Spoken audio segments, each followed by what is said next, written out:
Thank you very much. Well, first of all, on behalf of Mary Pat and all four of the children, we want to say thank you to our New Hampshire family. Very, very much.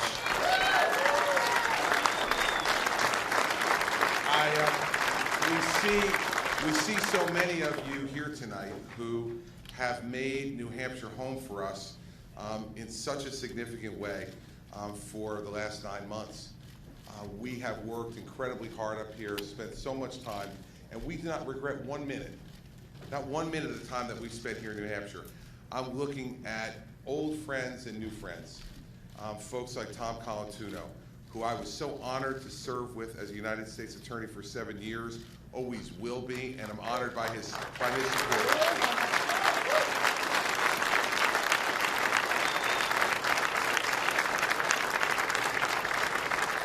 Come to a new state, you always want a sheriff by your side. Never hurts. Sheriff Scott Hilliard has been by our side the entire time. I appreciate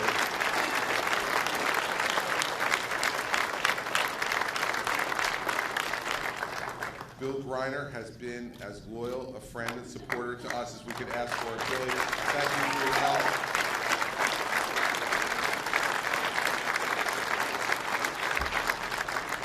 We want to thank Renee and Danny Plummer, who have been extraordinary friends and supporters, and we love them both.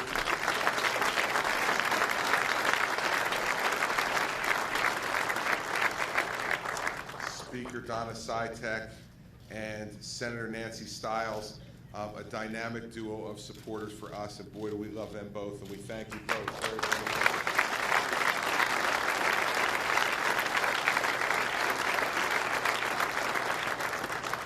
From our veterans, there's so many of them who have stood by us. Mr. Brothers, Sergeant Major Chevalier, the McCabe's, so many folks who have been so wonderful to us. We love the veterans community across this country, and we especially love our veterans in New Hampshire. They deserve much better treatment than they've been getting across this country, and we'll still be a voice to make sure that they do.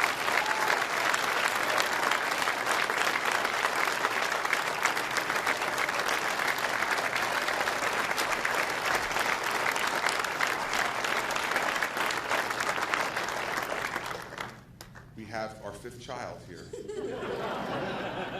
Sienna, who we have adopted over the course of the last number of months. Let's give it up for Sienna.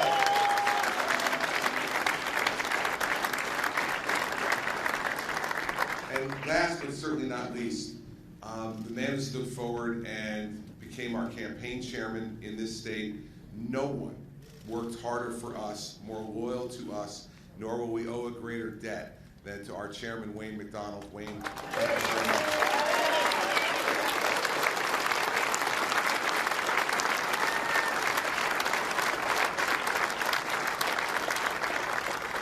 We came to New Hampshire to bring a message that there's nothing more important than the safety and security of the American people, and that the next President of the United States must pay much more attention to that than the current one has. We came to New Hampshire to say that the government needs to once again work for the people, not the people work for the government. We came here to say that education should not put our children in debt for the next 20 or 30 years of their life, and we have to do better than that as a country for the next generation. We came to say that for our seniors, that someone needs to stand up and fix the Social Security system and fix the Medicare system so that it doesn't fail them or bankrupt our country. And we came here to say that speaking your mind matters, that experience matters, that competence matters, and that it will always matter in leading our nation. That message was heard by a lot of folks. And it was stood for by a lot of folks here in New Hampshire. Just not enough. Not enough tonight. And that's okay. For the people who have known me for a long time, and there's a lot of folks in this room who have, I have both won elections that I was supposed to lose, and I've lost elections I was supposed to win. And what that means is you never know. And it's both the magic and the mystery of politics. that you never quite know when which is going to happen, even when you think you do. And so we leave New Hampshire tonight without an ounce of regret, not for the time we've spent, and for the thousands of people tonight in New Hampshire who will have voted for us.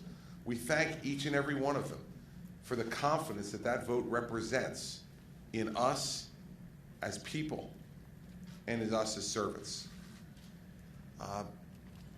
You know, Governor Larry Hogan, Governor Paula Page, Governor Charlie Baker are all people who understand both the burden and the opportunity of having the final decision to make in a place like a state.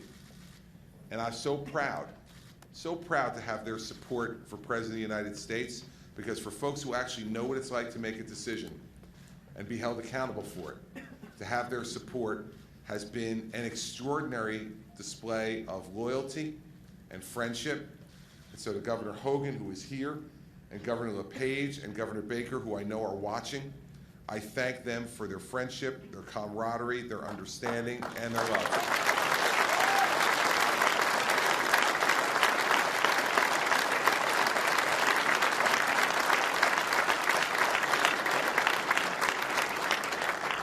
I want to congratulate Donald Trump on his victory tonight here in New Hampshire.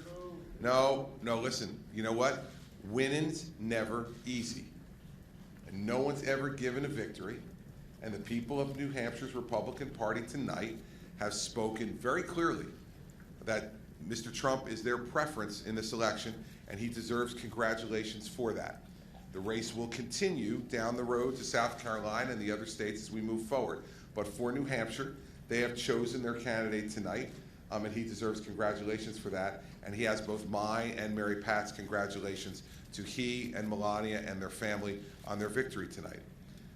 Mary Pat and I spoke tonight, and we've decided that we're going to go home to New Jersey tomorrow, and we're going to take a deep breath, see what the final results are tonight, because that matters, whether we're 6th or 5th, and exactly how all the final votes will be counted. And because so many New Hampshire residents came out to vote today, it's going to take a while to count these votes.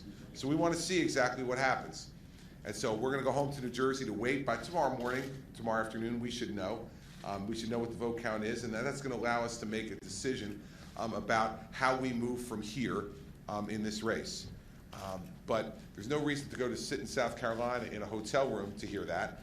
We'll go home. We haven't been home for 2 weeks, so we can actually get a change of clothes, which would be a nice thing. And that's right. And so we will go home to New Jersey tomorrow morning. We will make a decision on our next step forward based upon the results that come in here completed here in New Hampshire. But on behalf of Mary Pat and Andrew and Sarah and Patrick and Bridget, we want to thank all of you for your friendship, for your support, for your love, for your confidence, and for your encouragement. We also thank the rest of our family who is here, my dad and his wife Fran, my brother Todd,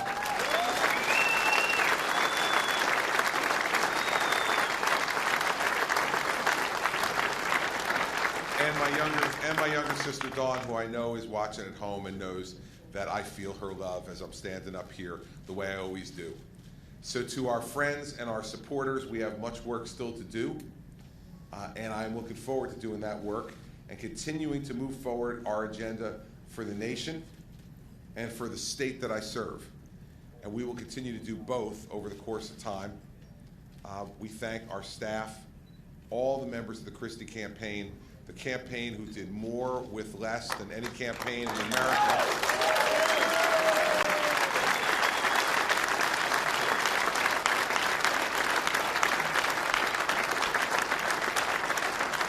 And that means the folks who ran the campaign, Maria Camella and Ken McKay, the folks, yeah, sure, you can applaud for them.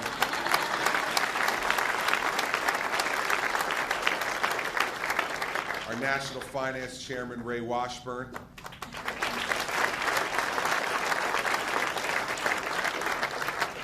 And the guy who knows more about New Hampshire than any guy from New Jersey I've ever met in my life, Matt Mowers.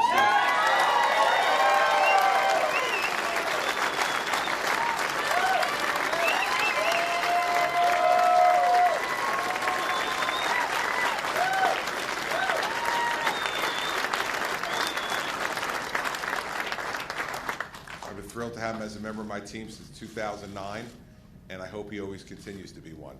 So, to the people of New Hampshire and to the people of our country who are watching tonight, I say thank you for your confidence, your support, for your taking the time to listen to the things that we've had to say. You know me, I won't stop talking. I'll continue to speak out about the issues that I care about. We'll continue to work really hard together, and we'll move down the road from here based upon the results tonight in what's best in this order: for my family, for my state, and for my country. And I thank you all very much.